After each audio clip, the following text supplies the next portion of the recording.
Hello everyone, এটা হচ্ছে yummy yummy soft soft chocolate cake. এই চকলেট কেকটা খুব সহজে আপনারাও বাসায় বানিয়ে নিতে পারেন। এই জন্য 1 কাপ কোকো পাউডারের সঙ্গে 2 কাপ পানি ও 25 গ্রাম ইস্ট দিয়ে খুব ভালো মতো মাখিয়ে নিতে হবে।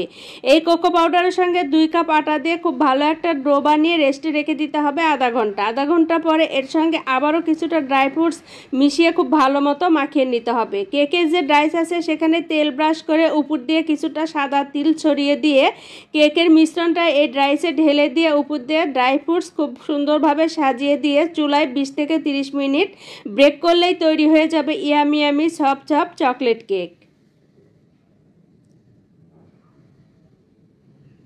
হ্যালো এভরিওয়ান, এটা হচ্ছে ইয়ামি ইয়ামি স্পঞ্জ বাটি কেক। এই বাটি কেকটা খুব সহজে আপনারাও বাসায় বানিয়ে নিতে পারেন। এই জন্য একটা বাটিতে 2টা ডিম, 1 চামচ চিনি, 25 গ্রাম ইস্ট, হাফ কাপ তেল, পরিমাণ মতো পানি ও 1.5 কাপ আটা দিয়ে একটা ডো বানিয়ে নিতে হবে। এই ডোটা রেস্টে রেখে দিতে হবে আধা ঘন্টা পরে এই ডোর ভিতরে আবারও কিছুটা ড্রাই ফ্রুটস মিশিয়ে খুব ভালো মতো মেখে নিতে হবে।